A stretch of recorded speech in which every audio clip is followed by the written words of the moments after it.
আসসালামু আলাইকুম। সকলকে মোহাম্মদপুর জনতা উচ্চ বিদ্যালয়ে অনলাইন ক্লাসে স্বাগতম। করোনার এই ক্লান্তি লগ্নে সকলে আল্লাহর অশেষ রহমতে ভালো আছো, ভালো থাকো এটি কামনা করি।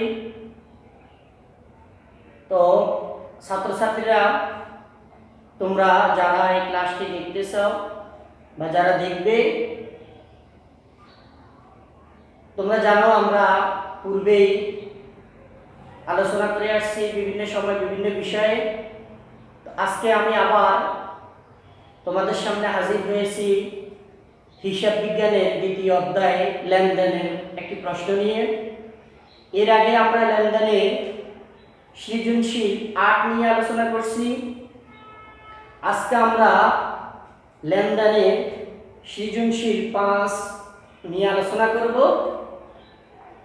তোমরা যারা এই ক্লাসটি দেখো বা দেখবে, তারা পাঠ্যপুস্তক নিয়ে অঙ্কটি করার চেষ্টা করবে এবং আমি কি কি সলিউশন দিচ্ছি বা কিভাবে তোমাদেরকে যে নির্দেশনাগুলো দিব সেটা বুঝে শুনে তোমরা আবার অঙ্কটা নিজেরা প্র্যাকটিস করবে।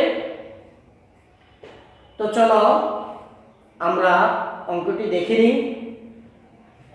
আজকে আমাদের হিসাব বিজ্ঞান লেনদেন সৃজনশীল ৫-এ বলা আছে জেমস ট্রেডার্স ২০১৭ সালের ১ জানুয়ারি তারিখে নগদ ১,২০,০০০ টাকা এবং ৭০,০০০ টাকার আসবাবপত্র নিয়ে একটি ব্যবসা শুরু করলো। সারা মাসে প্রতিষ্ঠানের নিম্নোক্ত লেনদেনগুলো সংঘটিত হয়। ২০১৭ সালের জানুয়ারি ১ প্রাইম ব্যাংকে ৫০,০০০ টাকা জমা দিয়ে প্রতিষ্ঠানের নামে একটি হিসাব খোলা হলো। জানুয়ারি ৪ তারিখে বেলাল এন্টারপ্রাইজের নিকট হতে ৪৫,০০০ টাকার পণ্য ক্রয়, নগদ ২০,০০০ টাকা এবং চেকে ১৫,০০০ টাকা প্রদান। জানুয়ারি ৬ তারিখে ৮০,০০০ টাকার পণ্য বিক্রয়, নগদ ৩০, চেকে ২৫,০০০ টাকা পাওয়া গেল। জানুয়ারির ১৯ তারিখে বেলাল এন্টারপ্রাইজের অবশিষ্ট পাওনা ১০,০০০ টাকা পরিশোধ করা হলো। জানুয়ারির ১৮ তারিখে মালিক নিজ প্রয়োজনে ব্যাংক থেকে উত্তোলন করলেন এবং জানুয়ারির ১৮ তারিখ উত্তোলন করলেন। ২৮ তারিখে বিজ্ঞাপন বাবদ খরচ প্রদান করলেন। এর আলোকে ক নম্বরে বলা আছে জেমস ট্রেডার্সের প্রারম্ভিক মূলধনের পরিমাণ নির্ণয় করো। উপরোক্ত লেনদেনগুলোর মাধ্যমে প্রমাণ করতে হবে A = L + E, অর্থাৎ অ্যাসেট সমান লায়াবিলিটিস প্লাস ইকুইটি। জেমস ট্রেডার্সের মালিকানা সত্ত্বের পরিমাণ নির্ণয় করা। তো ছাত্রছাত্রীরা, আমরা প্রথম ক নম্বর নিয়ে আলোচনা করি।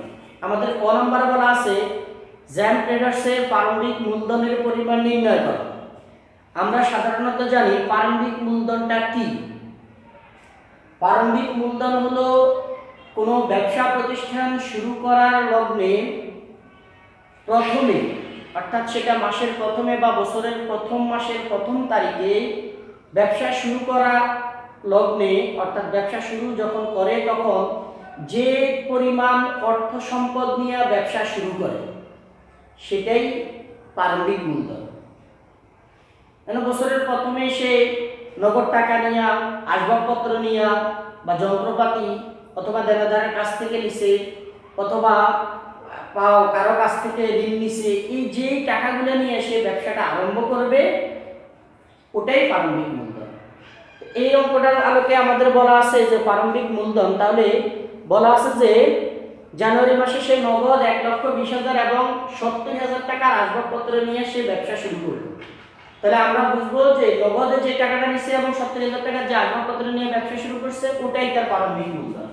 তো আমরা ক নম্বরে করব যে প্রারম্ভিক মূলধনের পরিমাণ নির্ণয়।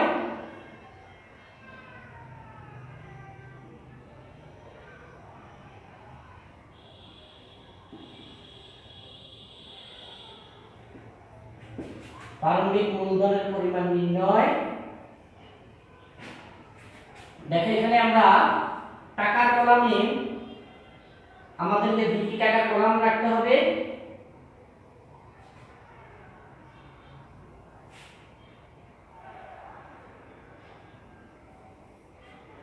আমরা দুইটি টাকার কলাম এখানে রাখছি। তাহলে আমরা এখানে লিখতে পারি, তোমরা জানো তারিখ, বিবরণ, টাকা, টাকা। তাহলে জানুয়ারির 1 তারিখে সে কি করছে, যে নগদ এবং আসবাবপত্র এই দুইটা জিনিস নিয়ে ব্যবসা শুরু করছে। তাহলে নগদ নিছে 1,20,000, আসবাবপত্র 70, দুইটা টাকা মিলে হলো 1,90,000। দেখো আমি কিভাবে অঙ্কটা করছি, যে নগদ 1,20,000 টাকা এবং আসবাবপত্র জানুয়ারির 1 তারিখে সে নগদ 1,20,000 এবং আসবাবপত্র 70,000 টাকা, মোট 1,90,000 টাকা নিয়ে সে ব্যবসাটি আরম্ভ করলো। তাহলে এটাই হলো তার প্রারম্ভিক মূলধনের পরিমাণ নির্ণয়, ক নাম্বার সলিউশন। তোমরা একটু দেখে নাও ভালোভাবে, যে এটাই তার প্রারম্ভিক মূলধনের পরিমাণ নির্ণয়। তাহলে আমরা এইভাবে ক নাম্বার অঙ্কটা করব। এবং তোমরা যে ধরনের অঙ্কতে এই ধরনের কোন অঙ্ক দেখো যে প্রারম্ভিক মূলধনের পরিমাণ, অর্থাৎ তখন যে সম্পদ বা নগদ তরল সম্পদ, স্থায়ী সম্পদ নিয়ে সে ব্যবসা আরম্ভ করবে, ওটাই যোগ করলে প্রারম্ভিক মূলধনের পরিমাণ নির্ণয় হবে। কিছু কিছু ক্ষেত্রে পাওনাদার বা ঋণ নিয়ে যদি ব্যবসা আরম্ভ করে বা ব্যাংক থেকে ঋণ নিয়ে আরম্ভ করে, তাহলে ওই ক্ষেত্রে আমাদেরকে মনে রাখতে হবে আমরা দুইটা সিস্টেমে ওটা করতে পারি। একটা সিস্টেম হলো ব্যাংক থেকে যদি ঋণ নিয়ে ব্যবসা প্রথমেই যদি ব্যবসা আরম্ভ করে, তাহলে ব্যাংক ঋণের টাকাটা আমরা এক সিস্টেমে নগদের সাথে যোগ করে পরবর্তীতে আবার বিয়োগ করে দেখাইতে হবে। অথবা অন্য সিস্টেমে আমরা এই টাকাটাকে নগদের সাথে যোগ না করে সরাসরি অন্যান্য সম্পদগুলো যোগ করে দেখা দিলেই হবে। এই সিস্টেমে আমি পরবর্তীতে তোমাদেরকে আরো একটি অঙ্ক সলিউশন করাবো। তো আজকে এটা তোমরা দেখে নাও। এখন আমরা খ নাম্বার করব, খ নাম্বারের সলিউশনটি করব। লক্ষ্য করো,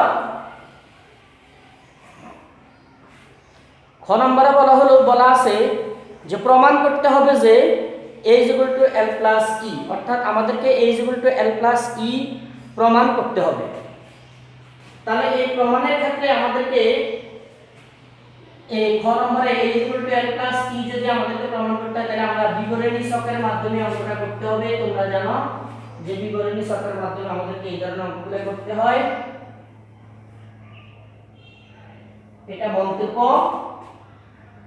এটা তারিখ, এটা উদ্ধৃত,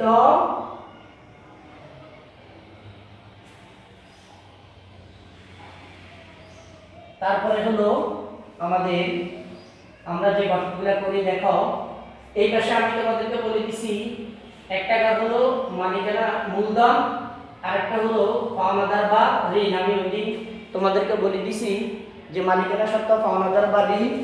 আর এই পাশের ঘরটি হবে আমাদের একটা সমানের ঘর থাকবে, আর এই পাশে সমানের ঘর থাকবে, আর এই দিকে আমাদের সম্পদ অনুযায়ী কি কি লিখতে হয়। তাহলে এটা হলো এ বা সম্পদ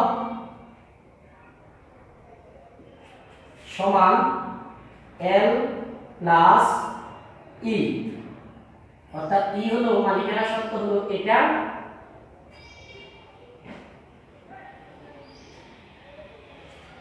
এটা হলো পাওনাদার, যেহেতু আমাদের এই কলামে পাওনাদারের টাকা আছে। এটা হলো মন্তব্য, রিমার্কেবল আমরা যেটাকে বলি মন্তব্য।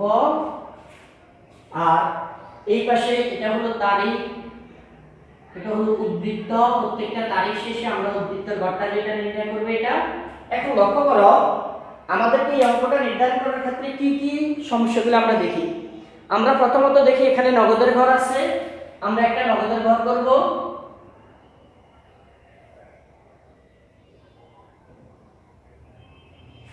তারপরে লক্ষ্য করি আমরা এখানে ব্যাংকের ঘর আছে, আসবাবপত্রের ঘর আছে, প্রথম তারিখে আসবাবপত্রের ঘর করব। তারপরে দেখো এখানে একটা ব্যাংকের হিসাব আছে, আমরা ব্যাংক হিসাবের ঘরটা করব। এবং শেষে দেখো প্রাপ্য হিসাব, অর্থাৎ দাঁড়ে ক্রয় বিক্রয়ের একটা অঙ্ক আছে, তাহলে এটা দাঁড়ে ক্রয় বিক্রয়ের অঙ্কটা রাখবো। আমরা নগদের ঘরটা যদি আরেকটু বড় করে করি, লক্ষ্য করো, তাহলে এটা হলো নগদ এটা হলো আসবাবপত্র,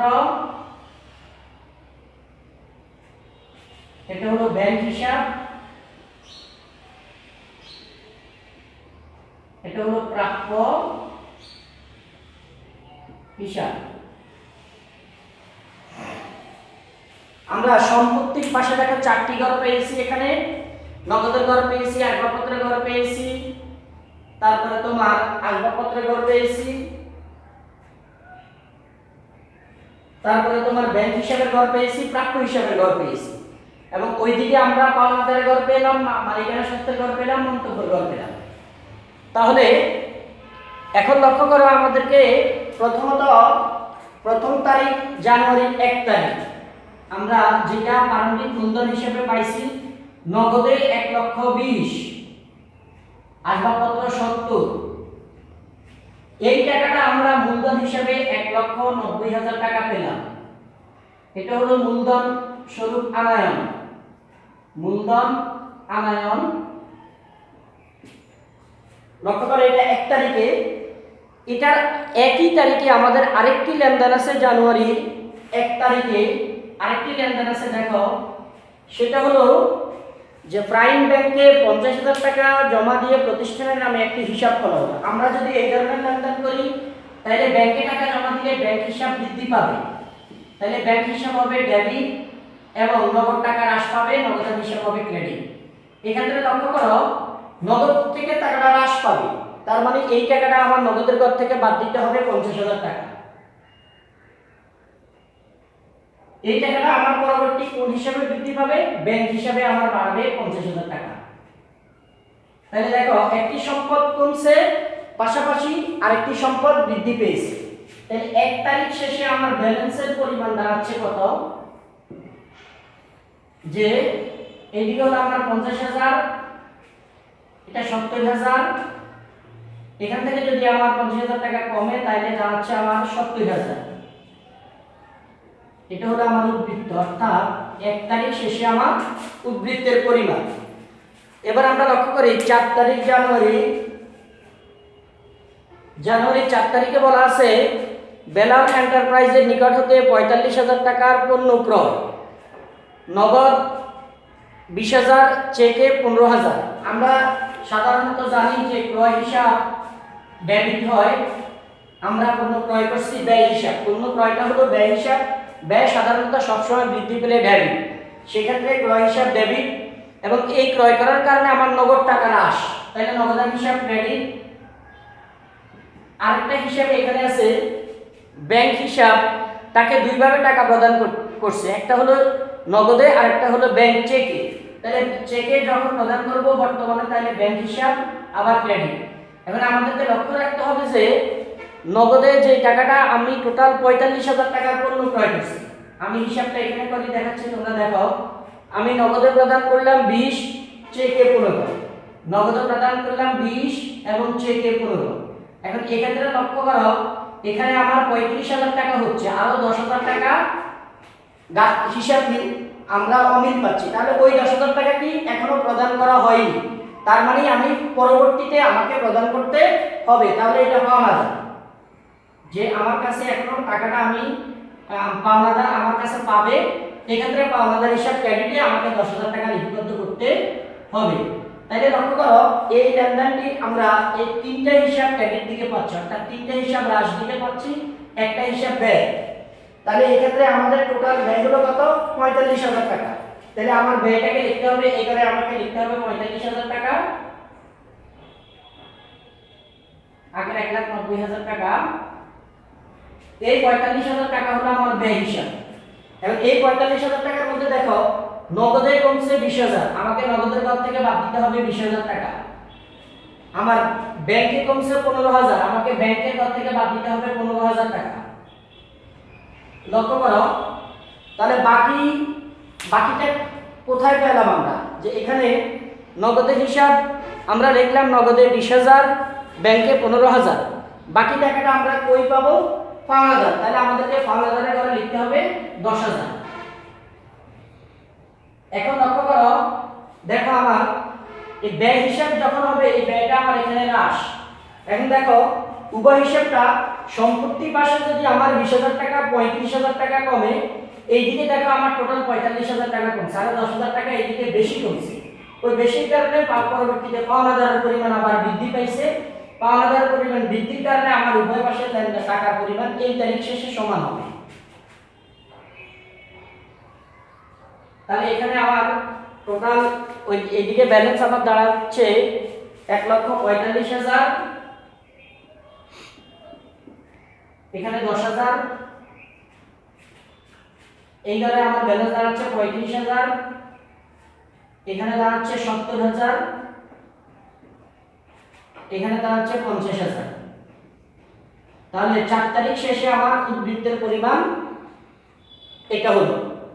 পরবর্তীতে 6 তারিখে বলা আছে 80,000 টাকার পণ্য ক্রয় বিক্রয়। আমরা এটাকে আমরা ঠিক এই লেনদেনের ক্ষেত্রে আমরা এইভাবে চিন্তা করতে হবে। আমরা বুঝি যে বিক্রয়টা সবসময় ক্রেডিট হয় যখন আয়ের পরিমাণ বাড়ে, বিক্রয় ক্রেডিট আমি লিখলাম। এখন দেখো এই বিক্রয়ের পরে আমাকে কি কি করতে হয়েছে। বিক্রয় করার কারণে আমি 30,000 টাকা নগদে পেয়েছি, 20,000 25,000 টাকার চেক পাইছি। তাহলে 30,000 নগদে পাইলাম, 25,000 টাকার চেক পাইলাম, বাকি টাকা কই? তাহলে আমাকে লিখতে হবে নগদে আমি প্রাপ্তি হলাম নগদান হিসাব, ব্যাংক হিসাব। তাহলে এখানে আমার টোটাল টাকা 80। লক্ষ্য করো ক্রেডিট দিকে আমি চেকে নগদে পাইলাম 30 আর চেকে পাইলাম 25। এখন এখানে লক্ষ্য করো, তাহলে আমার এখানে হলো 55, আমার বাকি টাকাটা কই? আরো 25,000 টাকা। ওই বাকি টাকাটা হলো প্রাপ্য হিসাব, আমি পরবর্তীতে পাবো প্রাপ্য হিসাব বা দেনাদার হিসাব আমরা লিখতে পারি এটাকে। তাহলে দেখো উভয় দিকে এখন আমার টাকা অঙ্কের পরিমাণ সমান হয়েছে। ক্রেডিট দিকেও 80, এই দিকেও আমার 80,000 টাকা হয়েছে। তাহলে ডেবিট দিকে এখানে তিনটে হিসাব প্রভাবিত হবে। ডেবিট দিকে প্রভাবিত হবে তিনটি হিসাব। লক্ষ্য করো ক্রেডিট দিকে প্রভাবিত হবে একটি হিসাব। এক্ষেত্রে যেহেতু বিক্রয়টা আমার মালিকানা সত্ত্বের ভিতরে অন্তর্ভুক্ত, তাহলে আমি আয়ের ওখানে মালিকানা সত্ত্বের মধ্যে আমি 80,000 টাকা লিখতে পারি। এই 80,000 টাকা হলো আমার আয়, অথবা এটাকে ব্যয় বা ক্রয় করতে পারি, এটা বিক্রয়। এখন লক্ষ্য করো এখানে যেহেতু 80,000 টাকা বৃদ্ধি পেয়েছে, ঠিক সমপরিমাণ টাকা এই দিকেও বাড়বে। তাহলে এই ক্ষেত্রে জানুয়ারি 6 তারিখে আমার এখানে নগদ টাকা বাড়তেছে 30। দেখো নগদ টাকা বৃদ্ধি পেয়েছে 30, ব্যাংক হিসাব বাড়বে 25, প্রাপ্য হিসাবের ঘরে বসবে 25। আমার এইদিকেও সমপরিমাণ 80,000 টাকা হয়েছে। এই তারিখ শেষে আমাদের ব্যালেন্সের পরিমাণ এখানে 10, এখানে আমার 2 লক্ষ, এইদিকে 2,25,000, এখানে 25, এখানে 60, এখানে 70, এখানে 80। এটা হলো আমার 6 তারিখ শেষে আমার টোটাল লেনদেনের পরিমাণ। এবার দেখো 9 তারিখে বেলাল এন্টারপ্রাইজের অবশিষ্ট 10,000 টাকা পরিশোধ করা হলো। অর্থাৎ আমি যে 7 তারিখে যে টাকা ক্রয় করছি 10,000 টাকা পাওনাদার ছিল, ওই 10,000 টাকা 9 তারিখে এসে পরিশোধ হয়েছে। তাহলে লক্ষ্য করো 9 তারিখে যদি টাকাটা পরিশোধ হয়, তাহলে আমার ওখানে পাওনাদারটা ছিল ক্রেডিট, এখন পাওনাদারের পরিমাণ কমে যাবে। আর যখন পাওনাদারের পরিমাণ অর্থাৎ দায় হিসাব যখন হ্রাস পায় তখন ডেবিট হয়, আমরা এটা জানি সমীকরণের আলোকে। তাহলে এক্ষেত্রে আমার নগদ টাকাও হ্রাস পাবে, নগদান হিসাব নগদ টাকা আমার হ্রাস পাবে। তাহলে নিয়ম অনুযায়ী আমাকে নগদের ঘর থেকে 10,000 টাকা বাদ দিতে হবে। 9 তারিখে নগদের ঘর থেকে 10,000 টাকা বাদ দিতে হবে, আবার এই পাওনাদারের ঘর থেকে আমাকে এই 10,000 টাকা বাদ দিতে হবে। তাহলে দেখো 9 তারিখ শেষে আমার হিসাব হলো এখানে 2,25,000, এখানে 10 চলে গেছে, এখানে 25,000 ব্যালেন্স, এখানে 60, এখানে 70 এবং এখানেও 70। 9 তারিখের শেষে ওই যে আমার 9 তারিখ আগের 4 তারিখের লেনদেনের টাকাটা পরিশোধ করার কারণে নগদ এবং পাওনাদারের পরিমাণ উভয় হ্রাস পেয়েছে।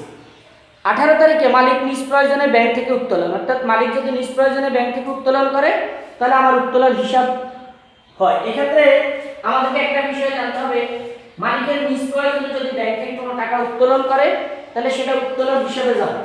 তাহলে উত্তোলন হিসাব, এক্ষেত্রে উত্তোলন হিসাব হবে ডেবিট, এবং মালিক ব্যাংক থেকে উত্তোলন করছে আমার ব্যাংকে টাকা হ্রাস পাবে, ব্যাংক হিসাব হবে ক্রেডিট। এটা হলো আমার ডেবিট ক্রেডিট বিশ্লেষণের ক্ষেত্রে। তাহলে উত্তোলন হিসাবটা আমার কোথায়?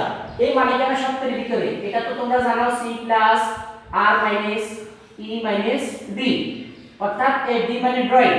তাহলে এই ক্ষেত্রে আমার এখানে আছে, তাহলে D টা ওখানে বাদ যাবে। তাহলে উত্তোলন কত? সে 8000 টাকা উত্তোলন করছে, এই 8000 টাকা আমাকে এখান থেকে বাদ দিতে হবে। আমাকে এখানে লিখতে হবে উত্তোলন। আর উত্তোলন করার কারণে কোথায় কমছে টাকাটা? ব্যাংকে। তাহলে আমাকে ব্যাংক হিসাবের ঘরে 8000 টাকা বাদ দিতে হবে। আমরা উভয় পাশ 9 তারিখের শেষে আমাদের ব্যালেন্সের পরিমাণ দাঁড়াচ্ছে, এখানে যদি আমি 8000 টাকা বাদ দিই তাহলে 1,17,000, 2,17,000, এখানে টাকা নাই, এখানে 25, এখানে 8 বাদ দিলে 52, এখানে 70, এখানে 70। এবার দেখো এটা 18 তারিখ, এই তারিখ 18, তার পরবর্তীতে দেখো 28 তারিখে বলা আছে যে বিজ্ঞাপন খরচ বাবদ 8000 টাকা প্রদান। খরচ, বিজ্ঞাপন খরচ কারণে আমরা জানি সাধারণত বিজ্ঞাপন করার কারণে আমি খরচ করছি, খরচ করার কারণে আমার তরল সম্পদ মানে নগদ টাকা হ্রাস পায়। যখন নগদ টাকা হ্রাস পায় তখন নগদ, যখন সম্পদ হ্রাস পায় তখন সম্পদ কি হয়?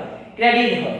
এখন বিজ্ঞাপনটা খরচ, খরচ যখন বৃদ্ধি পায় তখন ডেবিট হয়। এক্ষেত্রে আমাকে লিখতে হবে বিজ্ঞাপন, বিজ্ঞাপনটা যদি আমি ডেবিট চিন্তা করি এবং নগদ, নগদ ক্রেডিট চিন্তা করি, তার মানে আমাকে বিজ্ঞাপনের সাথে অর্থাৎ খরচের এন্ট্রিতে যোগ হবে। খরচটা কোথায় আছে? অবশ্যই মালিকানা সত্ত্বের বিবরণের ভিতরে দেখো ই মানে এক্সপেন্সেস, এক্সপেন্সেস মানে খরচ। তাহলে আমাকে এই টাকাটা ওখান থেকে কি করতে হবে?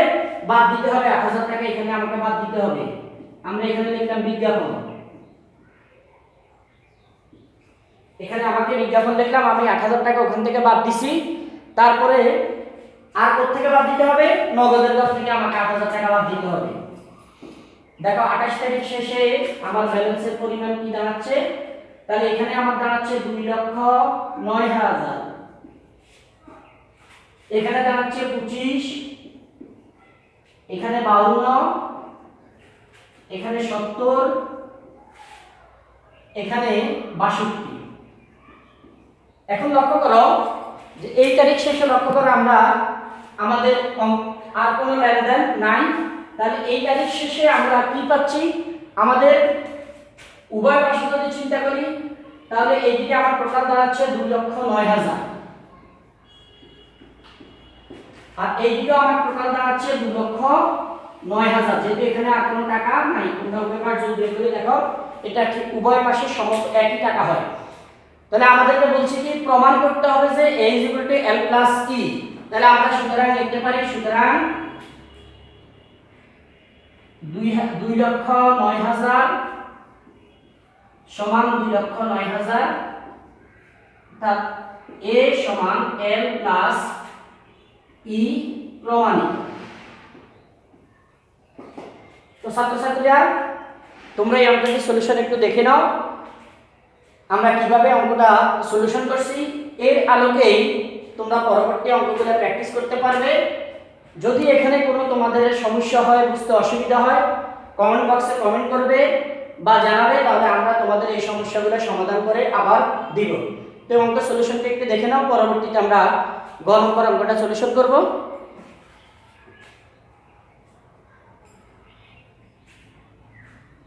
এবার আমরা গ নম্বর অঙ্কটা সলিউশন করব। গ নম্বরের আলোকে আমি তোমাদেরকে বোঝার জন্য ছোট্ট একটি কৌশল দেখিয়ে দিচ্ছি, তোমরা দেখে নাও। আমরা এটা এবার মুছে ফেলি, পুরোটা মুছবো না, আমি এই গড়ের টাকাটা রেখে দিব তোমাদের বোঝার জন্য। আমি এই গড়ের টাকাটা রেখে দিচ্ছি, দেখো তোমরা পরবর্তীতে আমরা কি বলি একটু দেখে নাও। গ নম্বর আমাদেরকে বলা আছে যে মালিকানা সত্ত্বের পরিমাণ। তাহলে আমরা জানি মালিকানা সত্ত্ব মানে কি? ই সমান সি প্লাস আর মাইনাস ই মাইনাস বি, এটা মালিকানা সত্ত্বের হিসাব। অর্থাৎ মালিকানা সত্ত্বের ভিতরে এই চারটা জিনিস লিপিবদ্ধ, অর্থাৎ মূলধন যোগ আয় যোগ বিয়োগ ব্যয় উত্তোলন, এটা আমরা সমীকরণের আগে বুঝে আসছি। এখন আমরা যেহেতু খ নম্বর অঙ্কটার মধ্যে মালিকানা সত্ত্বের হিসাবটা পেয়েছি, দেখো এখান থেকেই আমি সহজভাবে আমার অঙ্কটা দাঁড় করাতে পারি। এখানে আর আমাকে কষ্ট করতে হয় না, খাতাও দেখতে হবে না। তোমরা একটু কৌশল করে যদি পারো এইভাবে করার জন্য, তাহলে আমরা এখানে ঠিক আগের নিয়মে কয়েকটা কলাম দিয়ে ঘর করি, যে টাকা, টাকা, তারিখ, আমরা কয়েকটা কলাম দিয়ে যদি ঘর করি তাহলে এটা হলো তারিখ, বিবরণ, টাকা, টাকা। দেখো আমরা যদি এটা মালিকানা সত্ত্বের পরিমাণ আমরা 2,09,000 এইদিকে আমরা পাইছি, তাহলে দেখো প্রথম আমাদের 1 তারিখে, জানুয়ারির 1 তারিখে আমরা কি পাইলাম, যে আসবাবপত্র এবং মূলধন স্বরূপ ব্যবসায় আনয়ন করছে। তাহলে এই ক্ষেত্রে আমাদের ওই যে মূলধন, তাহলে মূলধন স্বরূপ আনয়ন করছে কত টাকা, মূলধন স্বরূপ আনয়ন কত টাকা করছে, এখানে 1,90,000 টাকা। আমরা এখানে যেটা পাইলাম এই 1,90,000 টাকা মূলধন স্বরূপ আনয়ন করছে। তারপরে আবার দেখো 4 তারিখে অর্থাৎ ব্যয় করছে, 4 তারিখে কি করছে, ক্রয় করছে। তাহলে আমরা জানুয়ারি 4 তারিখে লিখতে পারি ক্রয় হিসাব। ক্রয়ের মধ্যে কত টাকা আছে, 45,000 টাকা। এই 45,000 টাকা আমাদেরকে এখানে বাদ দিয়ে দিতে হবে। লক্ষ্য করে এই 45,000 টাকা বাদ দিয়ে দিছি। 45,000 টাকা বাদ দেওয়ার পরে আমার দাঁড়াচ্ছে কত, 1,45,000 টাকা। আবার আমাদের পরবর্তীতে আবার বিক্রয় করছে, অর্থাৎ আয় করছে 6 তারিখে বিক্রয় করছে 80,000 টাকা। দেখো এখানে 80,000 টাকা আমরা যোগ করছি, তাহলে দাঁড়াচ্ছে 2,25,000 টাকা। আবার তোমার 18 তারিখে উত্তোলন করছে, 18 তারিখে উত্তোলন করা হলো কত, 8,000 টাকা। আমরা এই 8,000 টাকা বাদ দিই, আমাদের দাঁড়াচ্ছে 2,17,000 টাকা। আবার 28 তারিখে বিজ্ঞাপন করছে 8,000 টাকা। এই 8,000 টাকা আমরা ওখানে বাদ আছে, দেখো এই দুইটা খরচ আমার এখানে বাদ, তাহলে টোটাল দাঁড়াচ্ছে কত, 2,09,000। এই 2,09,000 টাকা আমার মালিকানা সত্ত্ব। তাহলে দেখো গ নম্বর অঙ্কটা আমরা কিন্তু একটু বুদ্ধি করলে খ নম্বরের মধ্যে ফলাফলটা পেয়ে যাই সহজ করে। তো এইভাবে হলো, অর্থাৎ এখানে দেখো আমার মূলধনের সাথে আয় যোগ, দেখো মূলধন থেকে আয় যোগ, এই দেখো আয় আমার বিক্রয়টা আয়, আর যেটা আমরা এখানে লিখে দিয়েছি বিক্রয় বাবদ 80,000 টাকা যোগ হয়েছে। আবার ব্যয় বিয়োগ, এই দেখো ক্রয় করাতে ব্যয় হয়েছে, উত্তোলনে টাকার পরিমাণ, উত্তোলন আবার বিয়োগ, উত্তোলনের পরিমাণ কমছে। আবার বিজ্ঞাপন খরচ, এটাও ব্যয়ের পরিমাণ হ্রাস পেয়েছে। তাহলে আমরা যোগ বিয়োগ ধারাবাহিক প্রক্রিয়া, অর্থাৎ আমরা তারিখের ধারাবাহিক অনুযায়ী করছি। যদি আমরা এখানে তারিখের ধারাবাহিক অনুযায়ী না করতাম তাহলে আগে আয় যোগ করে তারপর ব্যয়গুলো বাদ দিতে পারতাম, কিন্তু সেটা না করে আমি তোমাদেরকে ওই যে ঘ নম্বরে বিবরণী ছকের মাধ্যমে তারিখের ধারাবাহিক অনুযায়ী যোগ বিয়োগ বাদ দিয়ে দেখাই দিচ্ছি। ঠিক এখানেও তারিখের ধারাবাহিক অনুযায়ী যোগ বিয়োগ বাদ দিয়ে আমি তোমাদেরকে মালিকানা সত্ত্বের পরিমাণটা দেখিয়ে দিয়েছি। তো ছাত্রছাত্রীরা তোমরা এই অঙ্কটি একটু ভালোভাবে দেখবে, এবং কোনো যদি কিছু তোমাদের সমস্যা পড়ো তাহলে অবশ্যই আমাদের সাথে যোগাযোগ করবে, জানাবে। আমরা লেনদেনের এই চ্যাপ্টার থেকে 2টি সৃজনশীল করছি। পরবর্তীতে আমরা আরেকটি অধ্যায় নিয়ে সামনের ক্লাসে আশা রাখি আবার উপস্থিত হব। সে অনুযায়ী তোমরা সকলে ভালো থাকো, সুস্থ থাকো, এবং স্কুলে মোহাম্মদপুর জনতা উচ্চ বিদ্যালয় ইউটিউব চ্যানেলটি সাবস্ক্রাইব করে প্রত্যেক শিক্ষকের অনলাইন ক্লাসগুলো দেখো, বাড়িতে থাকো। সকলের সুস্থতা কামনা করে আজকের মতো বিদায় নিচ্ছি। আসসালামু আলাইকুম।